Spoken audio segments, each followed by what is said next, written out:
You're watching Soccer Night in Detroit. And from the grassroots of Detroit soccer all the way to U.S. Soccer's second division, this is Detroit City FC.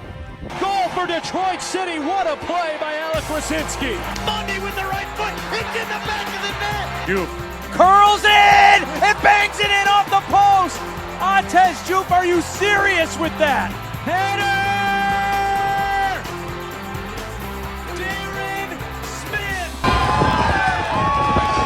All right, back at Keyworth. The sun's out today. Yes, and it looks like it's going to be a sunny afternoon for some soccer action as Detroit City FC takes on the Charleston Battery in week 3 in their week 3. It's actually week 4 of the USL Championship. I know. We forgot we took the week off, monitoring everything. Yeah, the first week of the season. Yeah. So, but another busy week starts for Detroit City FC, as you know. 3 games in 8 days. Oh yes. 2 conference with the Open Cup against the Flint City Bucks in between. Yes. So, and, I mean, for Detroit City right now, looking at that Eastern Conference table, they ain't sitting too bad. They're sitting in the 6th spot after Miami FC's victory on Wednesday night down in Jacksonville. They're not sitting too bad right now, but they're facing a Charleston team right now. 6 points, 2 wins, and 2 draws on the year. 8 points about getting behind Louisville City. And the more things change, the more they stay the same down there.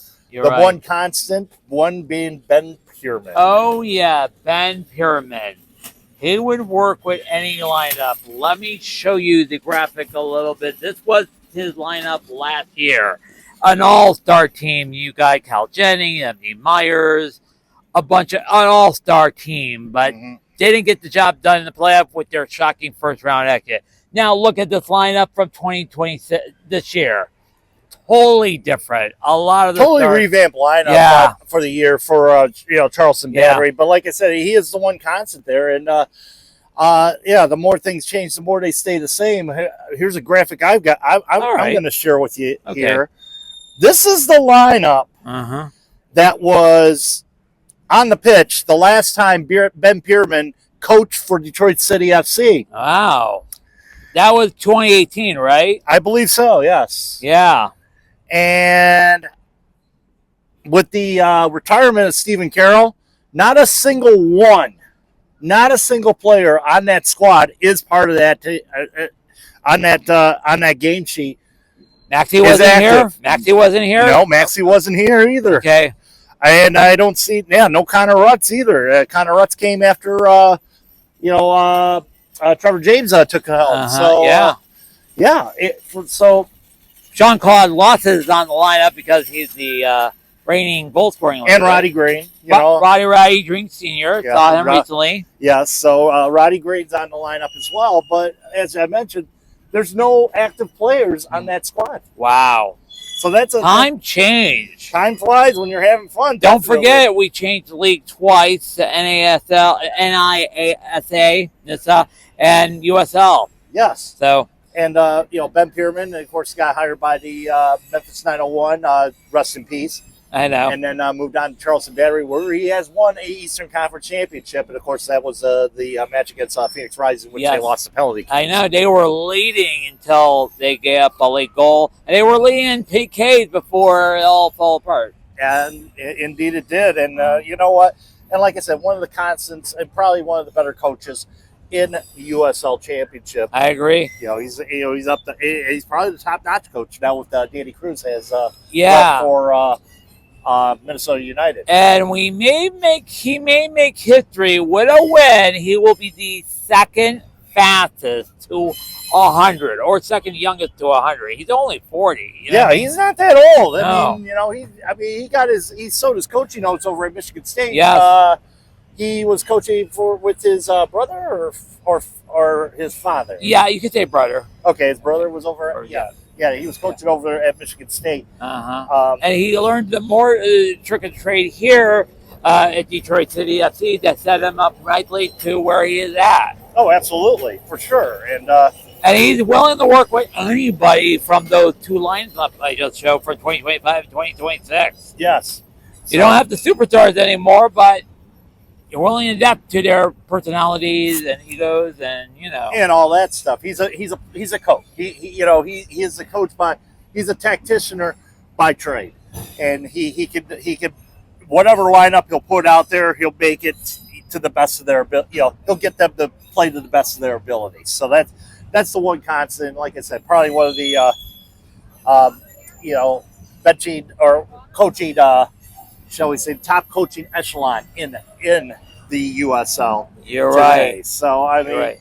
Looking at the head-to-head in this matchup overall, Detroit City and Charleston 3-3-2 overall. Yeah, well, as you probably know, they when Charleston before Ben Pierman, they were not a great team, and after they hired Ben Pierman, I will say this again. I said this last year. Have sort of owned Detroit City FC, either winning, drawing.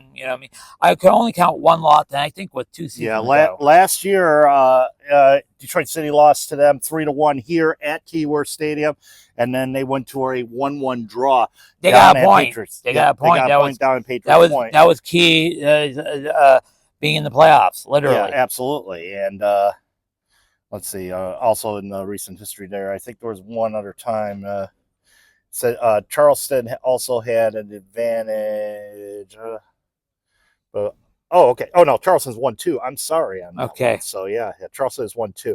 The only other match that Charleston beat Detroit City was back in back in August of 2023 under Ben Pierman. I see. I believe that was here as well. I know. This is his first year as coach of the Batteries. So So he literally owns us, literally. yes. But right now, I mean, sitting as we already showed you, already showed you the standings in the or the table in the Eastern Conference as far as that goes. But for Charleston right now, I mean, they got some firepower on their team. Even though, needless to say that it's a different lineup. It's a different lineup here. I mean, it's a different lineup. Wilmer Cabrera from El Paso came into the fold there during off season. Yeah, he was a Golden Boot contender last year. Yes, he was, and he got his first goal first goal had a 7.03 FOTMOB rating. Big pickup that they had in the offseason. Midfielder Sean Suber, you could say defender. Of course, one of the top defenders in the USL Championship. We're facing off goes from Pittsburgh last season. Last week with Eric Dick. This week with Sean Schuber. Yeah. So I mean, that's a couple of players. I mean, that you have to watch out to. Lauren Kissiadu, former Detroit City player. Oh yeah, as well. Yeah, you'll be seeing him, and he's on the starting line. You'll be seeing him in the lineup as well. So, but one of the consistents here is Emilio Yacaza. He has the top FOTMOB rating. He's got 2 goals on the year as well. Sean Suber, of course, got the initial goal for them. Yes, against his own the team who won the title last year. Yeah, against Pittsburgh. Yeah, nonetheless. But right now, Detroit City coming off a loss on Saturday against Indy 11. We were in it. Yeah, which they controlled controlled the ball 71% of the time. However, it was the fact that two mistakes by the defense led to goals in which they ended up losing the match 2-1 to the Indy 11. So, how can Detroit City, overcome these defensive mistakes, especially with the back line that they have right now? Well, you have to tighten up, man. Pittsburgh is nothing to deal with. Last week in their victory, or Charleston. What did I say? He said Pittsburgh. Oh, a little bit there. Charleston definitely have the fire part they're going to have to in their game last week. They scored what I read from all the sources, a league high 4.17 expected goals. Now that's a stat that some people like, other people doesn't, including myself. Yeah, including myself, because what it boils down to, all right, is, are you the better team? It doesn't boil down to whether or not you have the best expected goals. It matters what's on that scoreboard. First and foremost. Scoreboard is important. I agree with you. I don't care if Charleston has I don't care if Charleston has a 5 on the XG. If they have a goose egg on that scoreboard and we have a 1, that's all I need to know. But when you have great opportunities that missed or hit the post or blocked, you know what I mean? That should count something. Is the ball going in the net? No. Okay, there's my point in general. All right. All I care about is when that ball goes in the net. It doesn't matter how well you play offensively. It doesn't matter how well you play defensively. It matters. Did you get the goal on the board? No. Yes or no? No. That's the whole point of the matter. So that's why I don't look at the XG factor. Okay. Are you scoring goals? And the fact is, Detroit City is scoring goals. Yes. 8 goals in 3 games, including the Open Cup game. I mean, some people want to throw that out against Michigan Ray, right. But mind you scored 3 on Brooklyn opening day. Yes. And ended up with the clean sheet as well. So. But you're not going to face on teams every day like Michigan Rangers or Brooklyn. No, absolutely not. And I think throw Jacksonville or Miami in between, you know what I mean? Mm-hmm. But a lot of the teams are beefed up, literally. Louisville, Loudoun, Pittsburgh. Yep, exactly. Hartford, Tampa. Oh yeah, definitely. Tampa Bay, exactly. I mean, all these teams you're looking at here. Yeah. I mean, they're gonna have better defense. They're gonna have better defenses. They're gonna have better offensive weapons as well. So the matter is right now, how good you do in those circumstances. Yeah. If that back 4 holds them off today and doesn't make any mistakes, Detroit could come away with a point. You're right. Maybe 3 points, depending on who scores goals for Detroit City FC. I'll say this right now. This is a statement game today. Even though it's early on. It's early on. But how well you go in Charlotte could dictate how well you're going to do for the rest of the season. It could. Okay. I mean, you look at the schedule coming up for Detroit City FC. Not really, like I said, not really too easy for here on out. You got Rhode Island. Yeah, Matthew returned to Rhode Island. Yeah. Like that matters anyway. Sporting Jacksonville Cubs here. Pittsburgh Cubs. Or we go to Pittsburgh for the first time this year. The rematch of that game last year. Exactly. So the next 3 games for Detroit City FC, 4 games. Count Louisville. Oh. Derby Day. Oh, brother. Yeah. Oh, this brother. Stretch here, this 5-game stretch in the championship for this year could be a harbinger of things to come for Detroit City FC, or, it could be, as far as how well they're going to be, or how mediocre or bad possibly. Yeah. Let's hope it's not on the bad side. Not on the side of the bad. And grant you, we do have some injuries on the back line. Yes. Aiden Stanley being one of them. Michael Bryant being the other. I heard he may be out for an extended period of time. Yeah, from what it sounds like. Like I said, we're talking at least 3 to 5 weeks. Right now we're talking at least 3 to 5 weeks before he gets back into training. Game shape. Yeah, game shape. Well, I mean, getting into game shape is going to take a while too, because it's going to take at least a couple weeks to get into that. I know. It's just a lot to do there. Yeah, so, one thing I want to go over now is what we don't go over next week, and what we usually don't go over, and it is who's actually roughing this game. So your referees for today's game, Greg Dopka. The linesmen are. We don't talk about referees. Yeah, we don't. Yeah, Greg Dopka. Officiating the match today, but there's your referees at the bottom of the screen there. We'll share that with you now on the program. I mean, because it's important information. You got to know who's.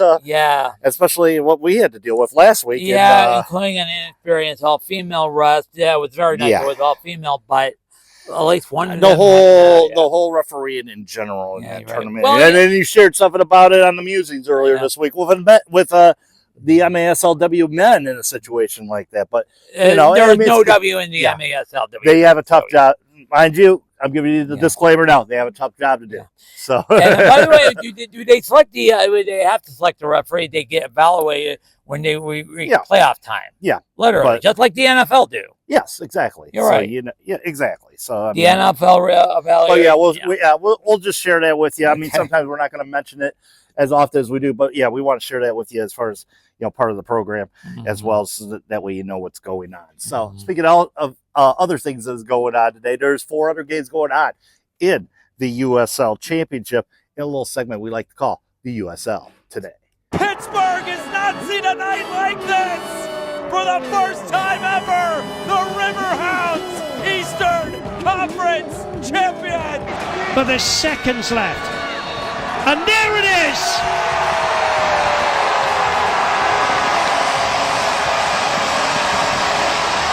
Is there any time remaining?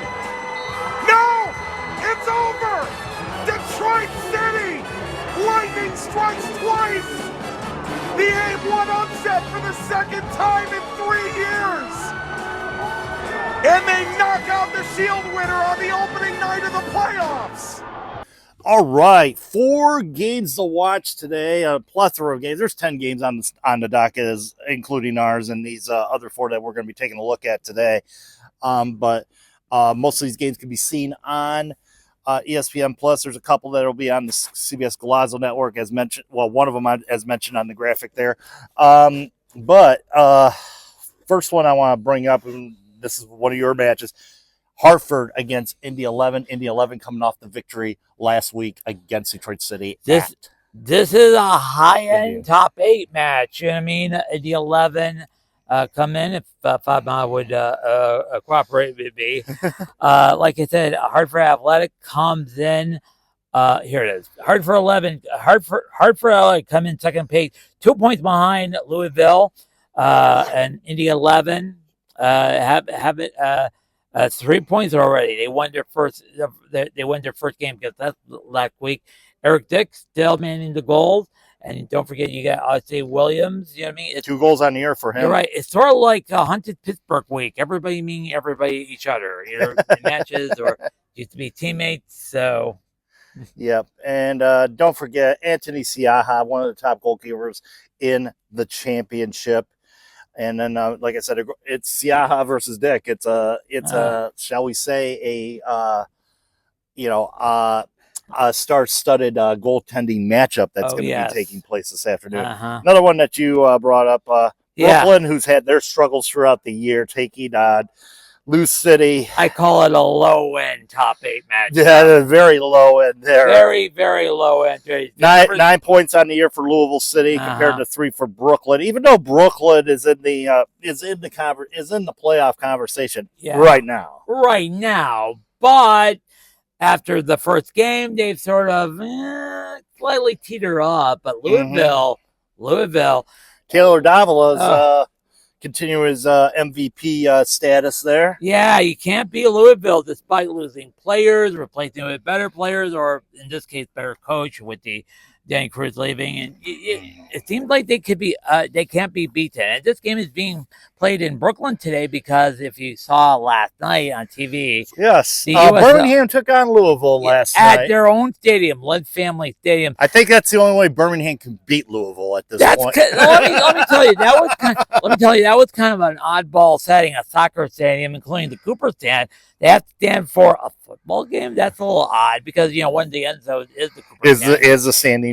section. Yes, that's kind of weird. It kind of gives off weird vibes. I mean, you look at DC Defenders. They do the same. They have their because they play at Audi Field. Yeah, home of DC Power and yes, Washington Spirit and DC United. Yeah, so. Shout out to Hannah Wagner, the chief death photographer. She used to work here 10 years ago on that magical undefeated road. Remember the season with Monday with the left foot? You know what I mean? Yes. Just want to say hi. Yes. So, but a little different scenario there. But something that could be coming to Alumni Field.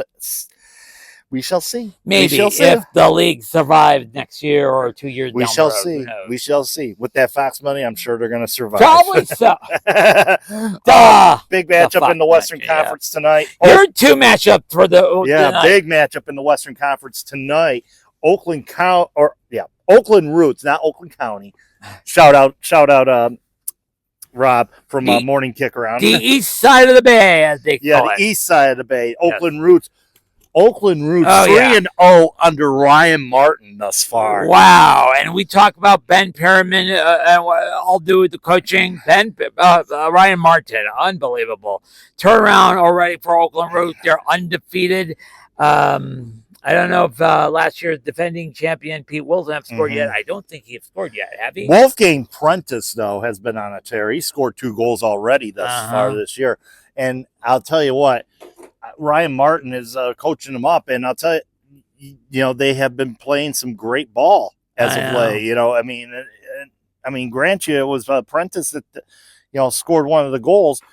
I mean, he came in late to score the goal, but nonetheless, he's been a factor with Oakland. Orange County, on the other hand, number 3, yeah, early on, 5 points. yeah. Right now, Oakland Orange County, right now. You got SB has scored a goal. Yeah.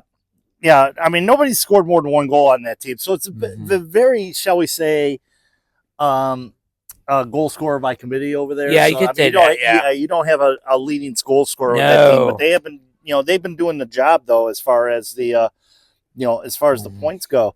But could they keep up as the season goes along? Yeah, well, this is the first quarter of the season. Exactly. Or right now, period. right now they're sitting in the West. Let's see here. They are sitting in top 3, third place in the Western Conference right now. That should be a good battle. Oh yes, at the Coliseum. 1, 2, and 0. By the way, it's wins, draws, and losses. Yes, that's how we do it. Yes. They do it a different way: wins, losses, and draws. But lots is 1 point better than time, which rewards absolutely 0. And then we have. What else is the big matchup? Well, we got Sacramento taking on El Paso Locomotive, another top 8 matchup in the West.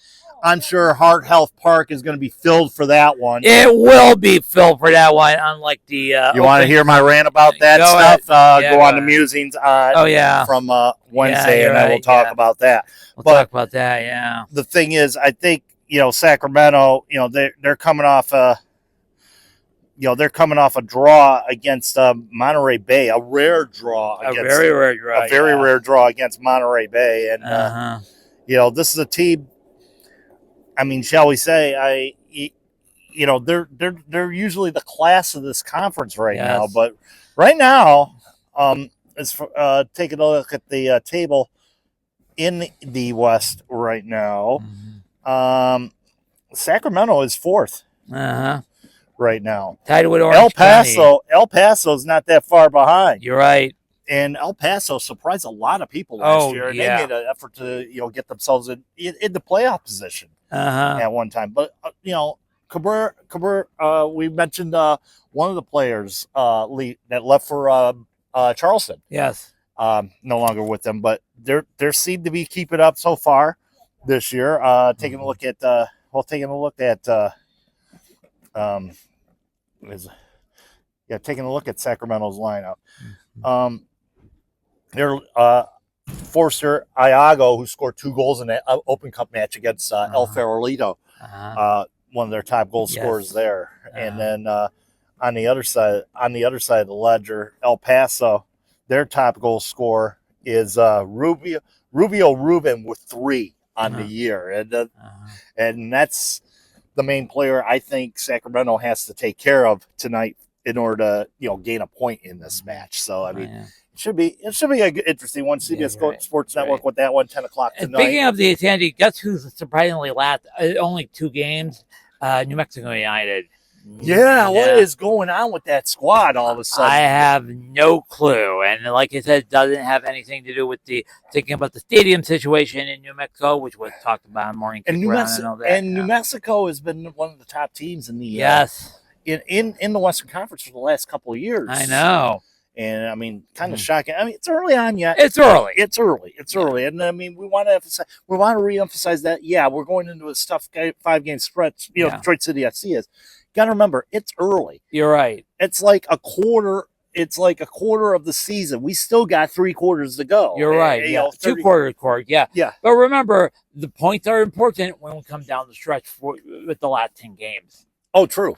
Yes. Yeah, playoff position a must at that point. And I mentioned the game draw last year at Charleston. That was the 1 point we needed to stay in the playoffs. So some who complains early season games like in basketball, hockey, or baseball, doesn't matter. It does matter. Early season points were very helpful for Detroit City in the last 2 seasons. Right. So, and early season points do matter. And early season wins as well. Early season, 3 points is a lot of points. Yeah, 3 points is a lot of points. It's just like hitting a golden mushroom in Super Mario Brothers. I was just thinking about it because the movie's out next week. The sequel. King of the pop culture references, my friends. I know. I play a lot of Super Mario Brothers. You know what I mean? I used to do that too back in the day. Oh, okay. God. As we would talk, no, we are not sponsored by Nintendo, by the way. Needless to say. But we are unsponsored by Fago Cola. Here's the this week drink. The unofficial Fago picks of the match. Cherry Cola. I couldn't find Red Pop since it's red. And it's a red alert today for Detroit City. It is a red alert. It is a red alert for Detroit and City. And a crucial match. Tied on the point, tied on the picks, tied on the tied on the no, you got 1 point for or no, you said Maxi Rodriguez. Yes, you got 4 points on that. I know. On the pick the boot segment right now. Okay. As far as today goes, how do you see it? I would say it's going to be a defensive one with both teams trying to score a goal. But I see this as a 1-1 draw. You're seeing it as a draw. I'm seeing a draw, and my pick the boot is Alpha Juice. Atez for the pick the boot. Yes, I know. Pick the boot. It's going to be tough. Charlotte will throw everything out there, but Detroit City. But it's how Detroit City backline respond when shots are in the box. So the mantra from the Northern Guard has always been, whenever we face Charleston, has been fail Caesar. Oh, that's been the mantra. I know of the faithful Northern Guard supporters whenever we face Ben Pierman. Can this Charleston team be had? I think they can. Oh, yeah. I honestly think we have done it once before. Yeah. And you know what? I'm going to go bold. I need to get even, or I need to. I need to go bold here. I'm thinking I got to go bold. And Detroit City's got to go bold. We're seeing a lot of great offensive prowess from this team right now, especially, the fact that Darren Smith's finally got a rhythm going. He's got back to his early goal. His early goal scoring prowess, will this help him throughout the year? That remains to be seen. I know. I'm looking at it this way. I'm thinking that Detroit City could probably, if you get the early hand in this one and park the bus defensively, and make things difficult for Ben Pierman and the battery. I see them possibly, but you got to contain them though. They have come back in instances before. I think they came back against Birmingham Legion last week to win that one 3-2. I'm not saying we're comparing ourselves to Birmingham Legion. But needless to say, I think Detroit could pull out this one. I'm going to say it's going to come down. I think Herrera will get the clean sheet again, 2-0. And who's your pick the boot? Herrera? My pick the boot is going to be, I'm gonna leave it upon Maxi. Oh yes. I'm gonna put it on Maxi this week. I think he might get I think he might get a I wouldn't say a point, how that goes, but I would think he'd probably get a point on that. And we figure points on that. If you get a goal, it's 3, you get points, or you get a assist, it's 1. So that's why that's the 4-0. So I'm going to go with Maxi in this. I know. Yeah. I actually dug up my old Fox Sports Detroit gnome for the hockey season. It worked last night. So miracles could happen. Miracles could happen. So first time we're kind of clashing on the picks this year too. So safely. We shall see what happens. Don't forget, you can catch this game on ESPN Plus and in Español on To The End. Yes, To The End. That's the only spot you could see it since we have no local TV deal. ESPN He Plus. Explained it on. Yeah, I explained it. Yeah. We don't need to go through that. No, I know. But I have to let you know if you're still trying to find a local TV. It's on ESPN Plus, or just Thank you. Tickets are tickets come down.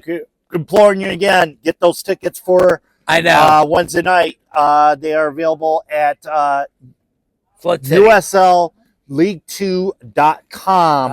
Yes. For the tickets for that one. That's up in Flint at Don Bachelor Stadium, or in Grand Blanc at Don Bachelor Stadium. So get those tickets. We want to pack that place. Let's pack the Yeah. place. It's the I'd Mid-Michigan like to see it friendly. in Rouge and Gold, but you know. I know. Come on. That's me. Let's do it again. We're gonna be in Grand Blanc. Let's show the U.S. Let's show this country how we care about this tournament. Yes. So that's And we do care, yeah. absolutely. So we'll see you after the match for post-game analysis, hopefully interviews and whatnot as well.